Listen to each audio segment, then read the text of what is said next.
Are you a fearful avoidant attachment style who constantly struggles with self-doubt, insecurity, and the ability to trust in people, particularly in the long run? Well, if you grew up in a childhood where there was constant chaos and all sorts of incongruency and confusion, of course you feel this way. It would be very normal to feel this way. In fact, this is how your subconscious mind works. Whatever we are repeatedly exposed to that elicits this emotional response becomes a part of what we tend to believe about ourselves or our world. And so in today's video, we're going to do a deep dive into how to repair and rebuild trust, most importantly in the relationship to yourself. So really rebuilding self-trust as a fearful avoidant attachment style. And we will talk about the 4 stages that are absolutely necessary to go through in order to come out the other side of this journey. And when we do this work, what we can expect to feel on the other side of this is a much deeper sense of self-confidence, because when we trust ourselves, we feel more confident in our world, a greater sense of self-respect, of worthiness, and we will feel like we can really convey and communicate ourselves in relationships around us, because you'll see the 4th stage has a lot to do with how we also learn to trust other people. And a big part of what that means is starting to build that trust within ourselves first. So if you are scared watching this video of learning to trust and you have this background kind of fear that, well, what if I do let my guard down and I do learn to trust and then I'm betrayed? Don't worry, we are going to cover that part as well so that you can still have caution and you can still vet people effectively, but you don't have to let these wounds around trust run your life, run your relationships, and often painfully affect them. And beyond that, so that you can feel that sense of confidence that we talked about earlier.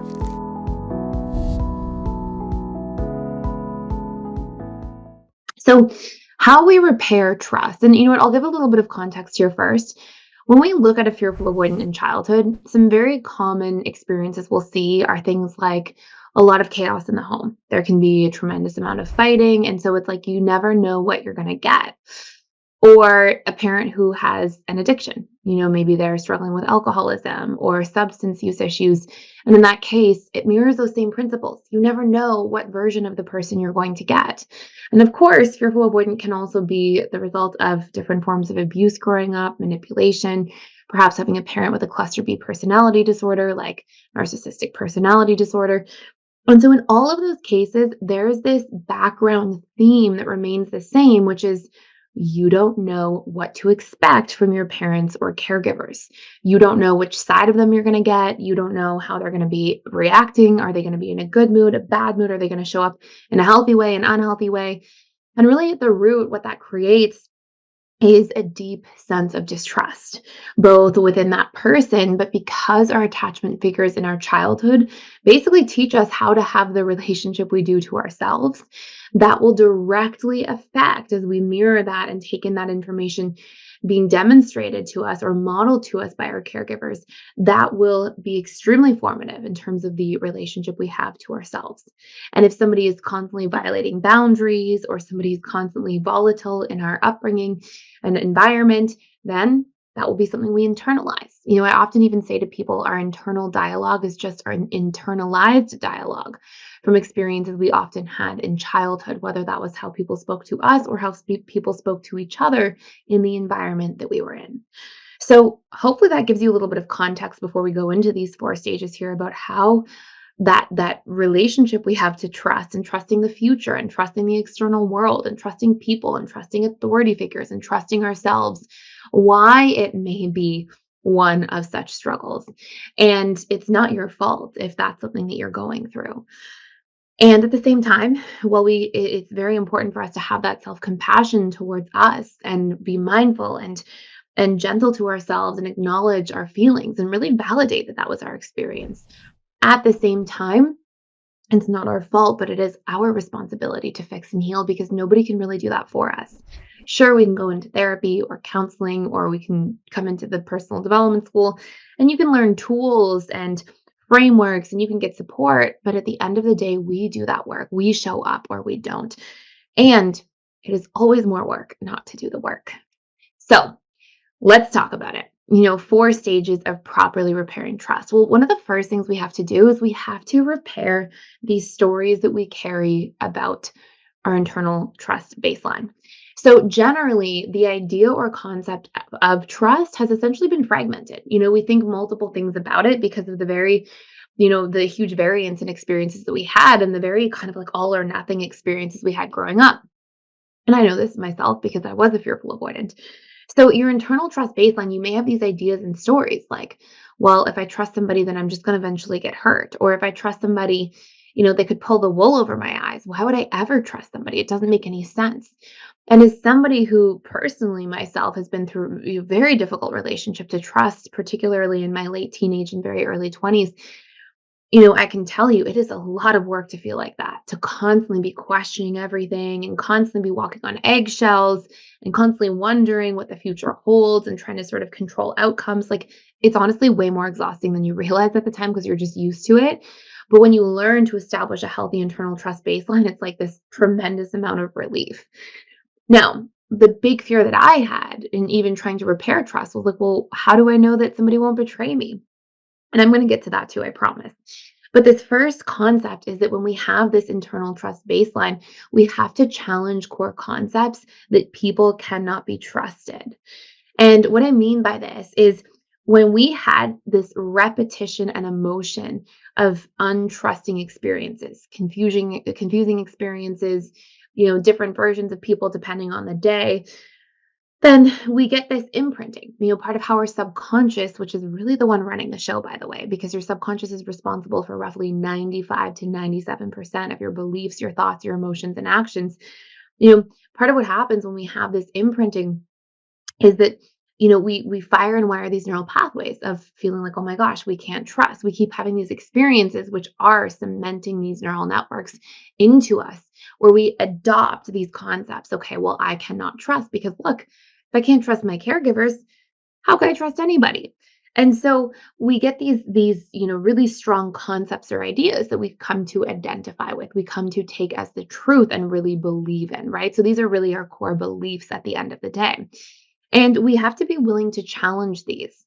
And again, I'm going to talk about why it's okay and it's still going to be safe to challenge them in a moment. But, we have to come to challenge these things. So it is impossible to trust people. Can I really know that that's true? In fact, do I have proof of otherwise? Do I have any evidence for how people can trust each other in the world? There's a lot of secure relationships out there. Do I have anybody in my life who's actually shown up for me and who has been trustworthy?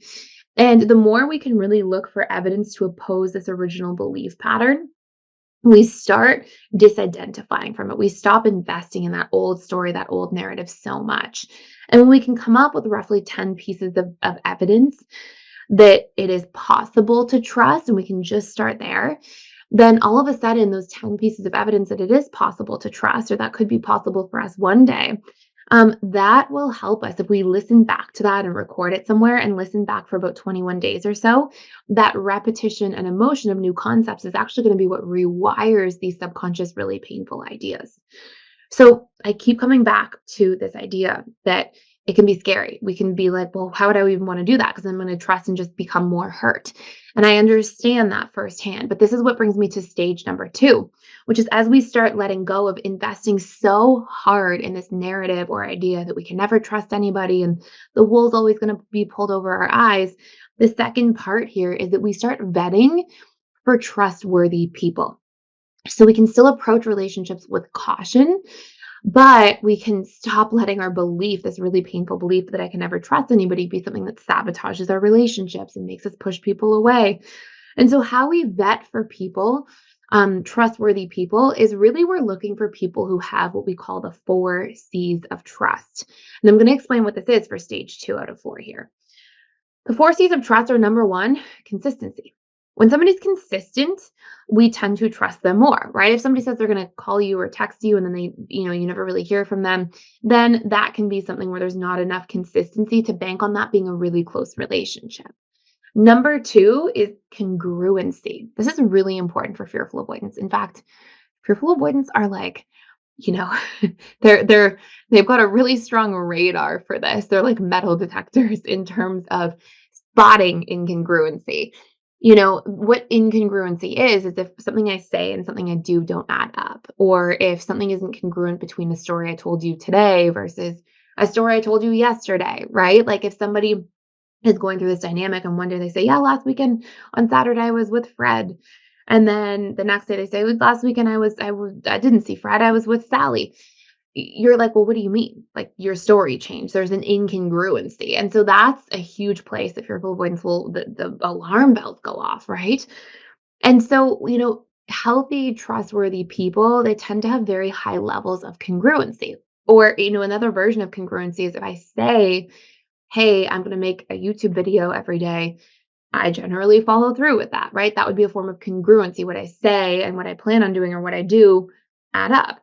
Another version of this could be if somebody says they're going to spend time with you and invest in the relationship with you, you see their actions follow that, right? So their words and their actions line up or their stories line up, okay? All forms of congruency. We need to be looking, if we're trying to build trusting relationships out of a history of feeling like we didn't really get access to that, we need to be looking for people who have congruency, who literally that's a part of how they behave. And we need to be checking in with that. Now, people aren't going to be perfect all the time and, never follow, never make a mistake without following through on something. But it's something that we should be really making sure is of a high degree in the relationships we choose to invest in.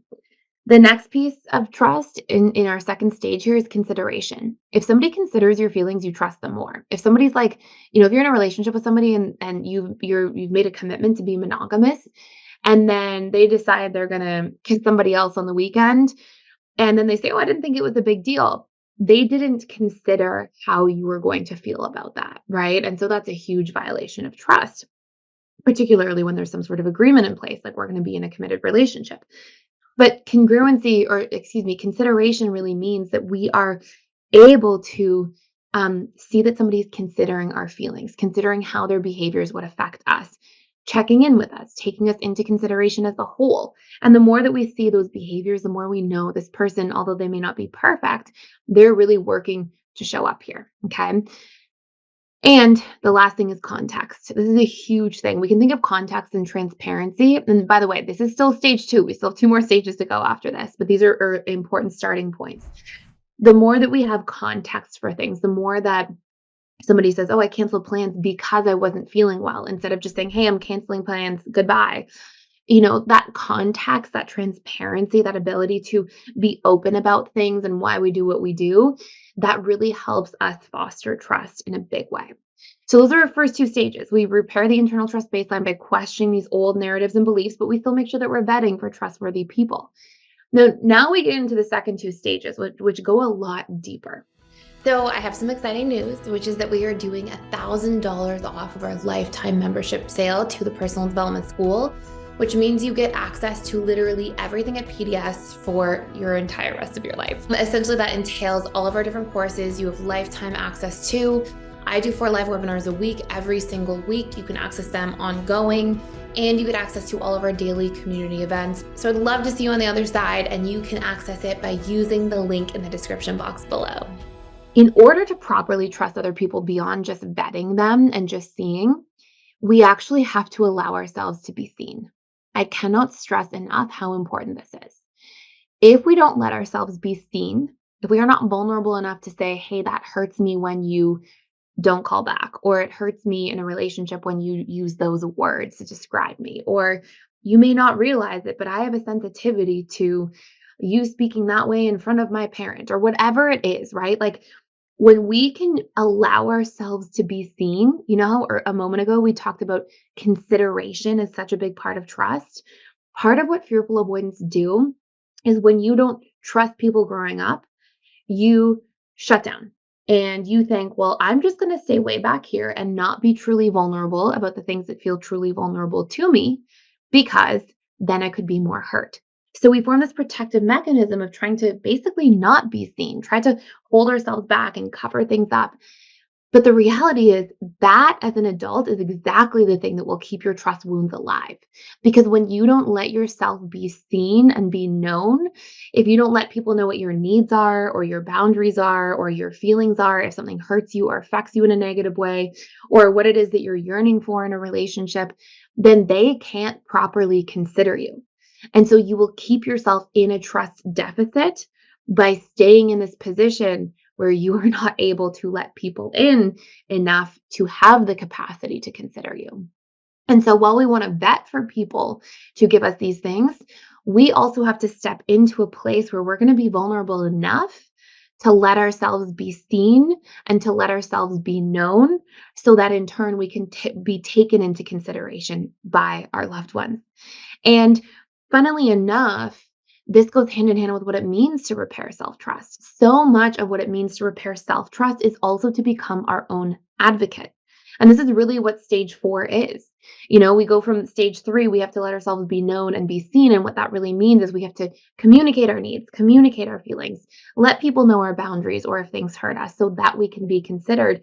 But stage 4 here really means that we have to be in a position where we can advocate for those things. We can actually say, look, I've mentioned this before, and that's a sensitivity for me. We need to work on how we talk to each other this way, or whatever the situation is that triggers you or upsets you or hurts you.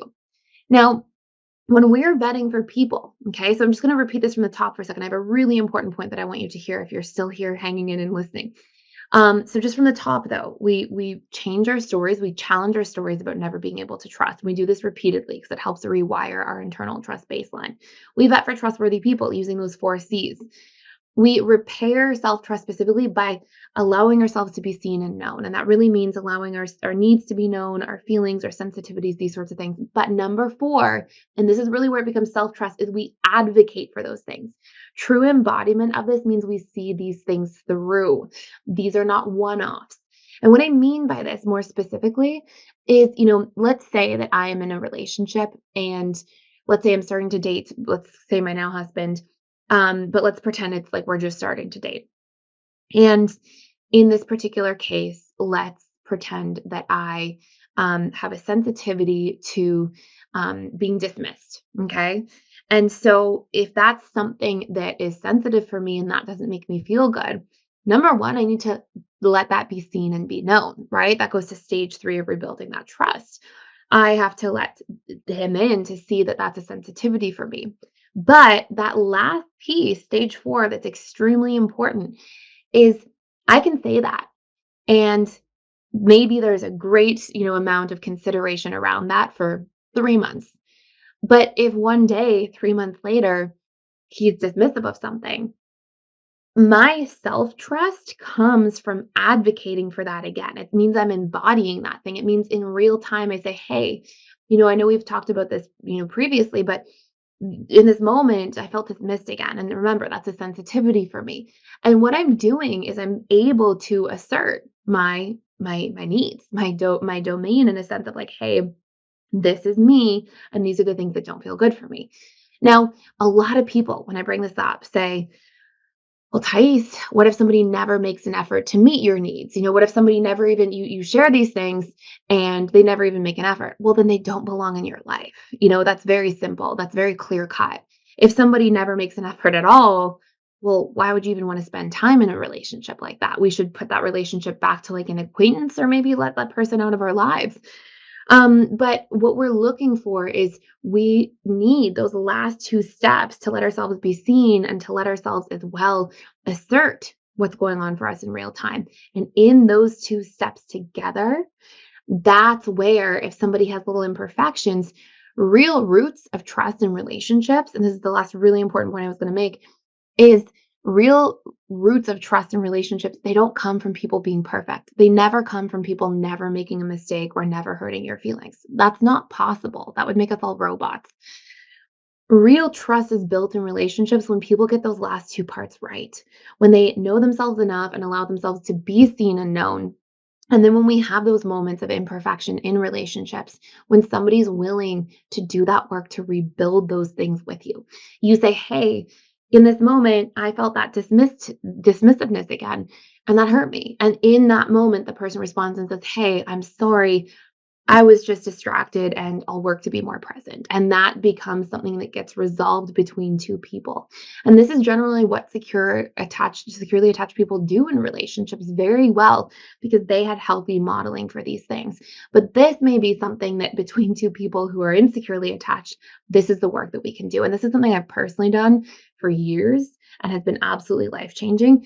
And if you want to do a deeper dive, I will put a link down below to a free option to access our repairing self-trust course that goes into this in a lot of detail with worksheets, even like how to repair broken trust and vet to see if it's worthwhile doing and if it's healthy to do, how to walk away from situations that are not building that trust, and how to really know the difference. Like there's a whole bunch of resources in there if you want to do a deeper dive, and I'll put a link to try that course out within our personal development school fully for free, just for a limited time.